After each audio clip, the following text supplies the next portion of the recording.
अनाहत वाङ्मय में कहा गया है, सुवर्ण रूपस्स पव्वया भवे सियाहु कैलास समा असंख्या नरस्य लुद्धस्य न तेहि किंचि इच्छा आगास समा अनंतया। आश्रय। आदमी के मन में इच्छाएं भी पैदा होती हैं। इच्छाएं अच्छी भी हो सकती हैं और अवांछनीय यानी बुरी भी हो सकती हैं। एक सदिच्छा, एक दुरिच्छा, दो शब्द मैं उच्चरित कर चुका हूं। सदिच्छा, दुरिच्छा। अच्छी इच्छा है वह सत इच्छा, सदिच्छा है। बुरी इच्छा है वह दुरिच्छा, दुरिच्छा हो जाती है। आदमी के मन में भौतिक पदार्थों के प्रति भी आकर्षण होता है। सबके न भी हो, आम आदमी के हो सकता है। दो मार्ग हैं, एक आध्यात्मिकता का मार्ग है, दूसरा भौतिकता का मार्ग है। दो विचारधाराएं रही हैं, एक आस्तिक विचारधारा, दूसरी नास्तिक विचारधारा। तो आस्तिक विचारधारा में अध्यात्म की बात आती है, नास्तिक विचारधारा में यत्किंचित जो जानकारी है भौतिकता की बात आती है। तो अध्यात्म की इच्छा करें यह तो ठीक है, मैं वीतराग बनूं, मैं स्वाध्याय ध्यान आदि में खूब समय लगाऊं, मैं पर कल्याण का काम करूं, ये इच्छाएं अच्छी हैं, सदिच्छाएं हैं। मैं पैसा प्राप्त करूं उसके लिए दूसरों को धोखा भी दे दूं, ठगी कर लूं, अपराध में चला जाऊं, यह दुरिच्छा का रूप है। आदमी के मन में पैसे की भी इच्छा, खूब पैसा मिल जाए, इतना मिल जाए, इतना मिल गया और मिल जाए, फिर और मिल जाए, ये और ये और हमें किस ओर ले जाएगा।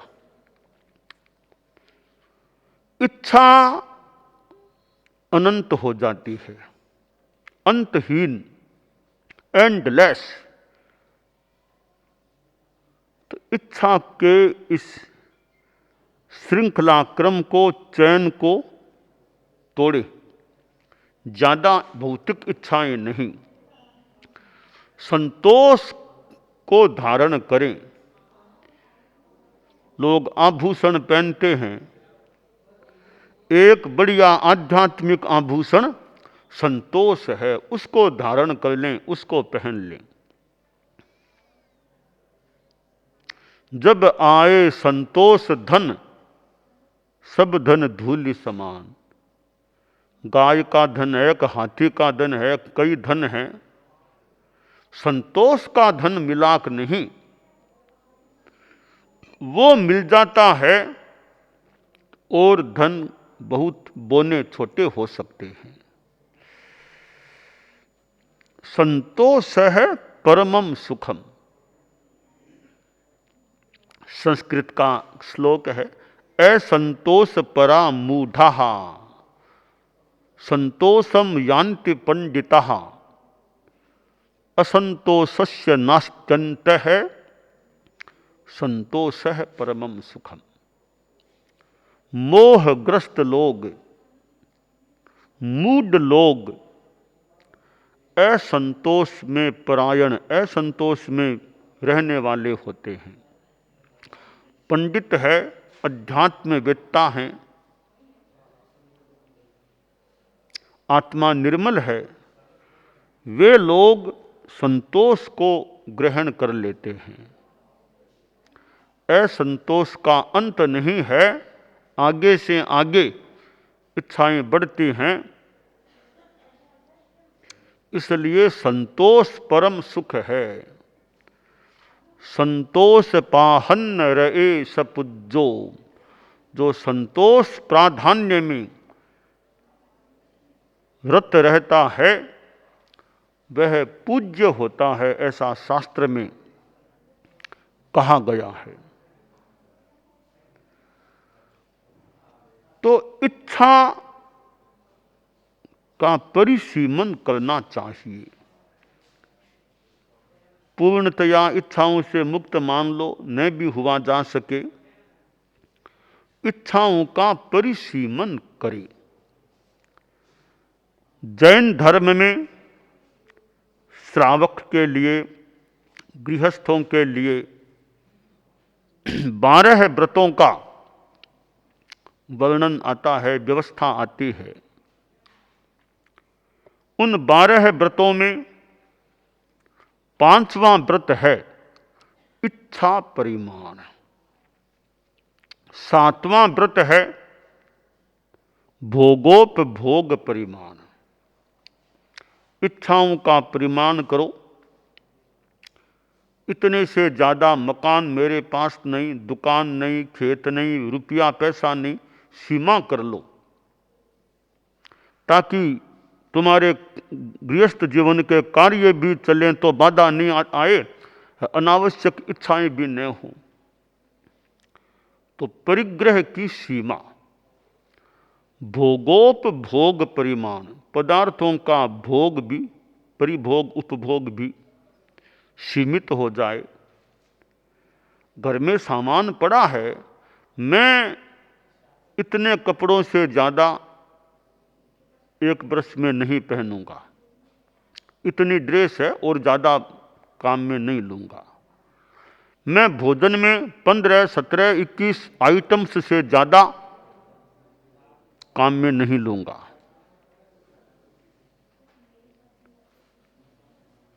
मैं ऐसी इतने घंटों से ज़्यादा काम नहीं लूँगा।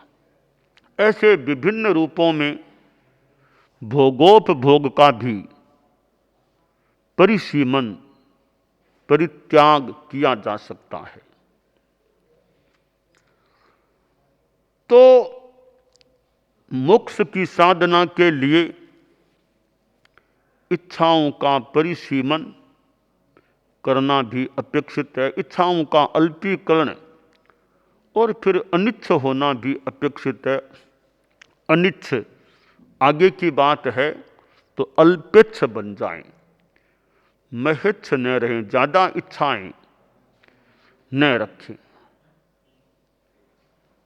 अब आदमी की इच्छा लालसा हो जाती है, पर उसका परिसीमन करने का प्रयास होना चाहिए। अब इच्छा कैसे, वो बच्चा था, बाजार में गया, एक दुकान पर रुका, वहाँ छत्ते, अम्ब्रेला रखे हुए थे बेचने के लिए।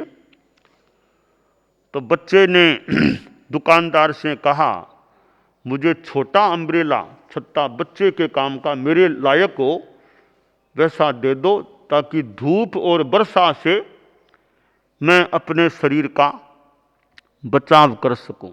तो छोटा छत्ता मुझे दे दो। दुकानदार बोला कि भी छोटे छत्ते का तुम्हारे लायक जो है उसके 50 रुपये लगेंगे। 50 रुपये हैं क्या? रुपये लाओ तो दे दूं। तो अंकल जी नहीं नहीं, 50 रुपये तो हैं ही नहीं, मैं इतने रुपये नहीं दूंगा, कम करो, रुपये मूल्य आज कम करो। छोटा बच्चा ही था तो कहीं कम करना पड़ेगा। दुकानदार ने कहा ठीक है 25 रुपये दे दो, एक छत्ता दे दूंगा, 25 रुपये दो। ना ना 25 भी नहीं दूंगा। अभी कुछ तो दोगे? कहा नहीं नहीं 25 बहुत हैं, चलो तुम 10 रुपये दे दो। ना ना मैं नहीं दूंगा, 10 भी नहीं दूंगा। कहा 5 दे दो। नहीं 5 भी क्यों दूं, और चीजें खरीदूंगा, 5 भी नहीं दूंगा। दुकानदार ने उसका परिचय पूछा, तुम किसके बेटे हो? जानकारी की तो पता चला कि मेरे ही दूर के रिश्तेदार के घर का यह बेटा सदस्य है, जो दूर के रिश्ते में मेरे भतीजा लगता है ये। तो दुकानदार ने सोचा रे हमारे ही दूर के रिश्ते का है तो क्या रुपया लेना है, ऐसे ही दे देता हूँ। ये ऐसे ही बहुत कम करने की बात में आ गया, कहां से कहां तक आ गया, अभी तक नहीं मानता। कहा अच्छा कोई बात नहीं, मैं तुमको बिना पैसे फ्री में ही एक छत्ता दे देता हूं, लो। अंकल जी फ्री में दोगे तो फिर मैं 2 लूंगा, एक नहीं 2 छत्ते लूंगा। अब ये इच्छाएं कैसे बढ़ जाती है कि फ्री में तो 2 लूंगा, फिर मैं एक नहीं लूंगा।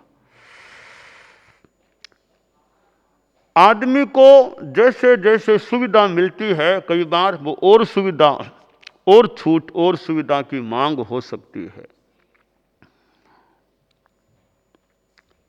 हमारे धर्म के संदर्भ में भी एक गुरुजी थे, एक चेला था।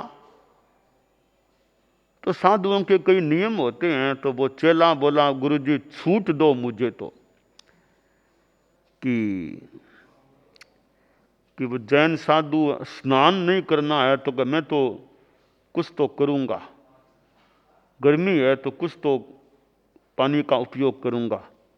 थोड़ा नियम के प्रोटोकॉल से हटकर भी गुरुजी ने कहा ठीक है थोड़ा बहुत कर लिया करो। यूँ करते करते और भिक्षा के लिए गर्मी में जाना, मैं तो नहीं जाऊंगा, धूप बहुत पड़ती है। तो गुरुजी बोले ठीक है प्रवचन के बाद भिक्षा के लिए मैं चला जाऊंगा, तुम यहीं रहो, मैं भिक्षा गोचरी करके आ जाता हूँ। हाँ ठीक है आप ही जाओ, मैं नहीं जाऊंगा।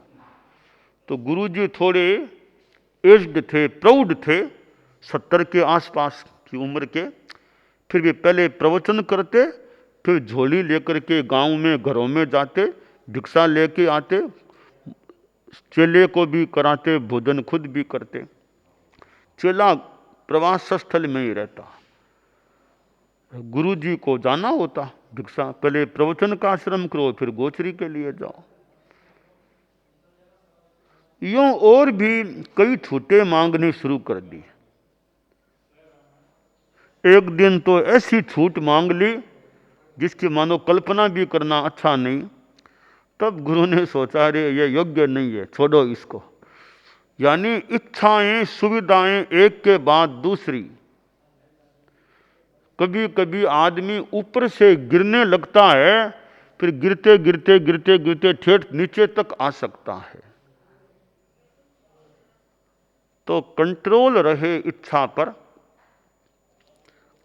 यह आत्म कल्याण की दृष्टि से भी बढ़िया है और शांति से जीने के लिए भी बढ़िया है कि भौतिक पदार्थों की, भौतिक सुविधाओं की ज्यादा इच्छाएं न रही। आप लोग गृहस्थ हैं, गार्हस्थ्य में भी बहुत इच्छाएं हो सकती हैं। आर्थिक दृष्टि से बहुत ज्यादा इच्छा, और इतना ही नहीं, इच्छा के साथ फिर पैसा प्राप्त करने के लिए बाई हुक और बाई क्रुक, येन केन प्रकारेण, जैसे तैसे धोखाधड़ी करके, एक गलत नियम विरुद्ध काम करके भी आदमी अर्थार्जन करने का प्रयास कर लेता है। आर्थिक शुचिता, अर्थार्जन में शुद्धता यानी अशुद्धता न हो, नैतिकता रहे।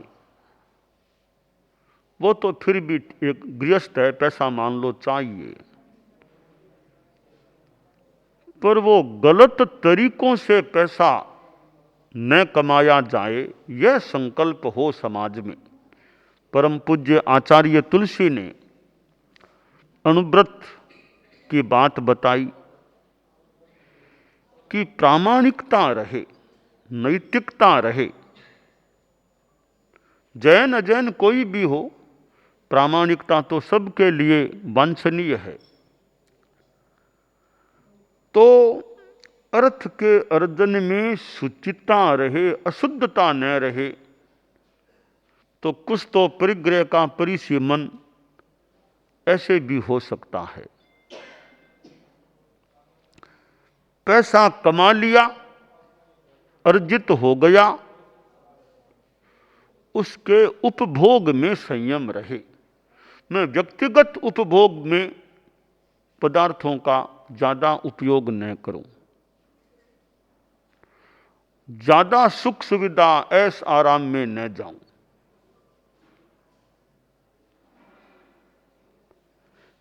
आदमी को जीवन जीना है तो बहुत बढ़िया कपड़ा पहनना जरूरी नहीं है, बहुत बढ़िया मकान बनाना जरूरी नहीं है। बस जीवन चल सके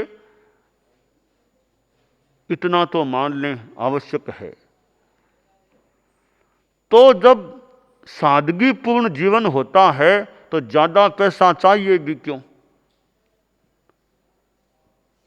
परिवार में शादी करनी है तो बहुत ज्यादा आडंबर करना जरूरी है क्या। वो भी एक सीमित व्यवस्था में क्या नहीं हो सकती। तो आदमी कुछ मानो आडंबर दिखावा के लिए भी मानो कि पैसा ज्यादा करें, फिर आडंबर दिखावा अच्छी तरह हो जाएगा।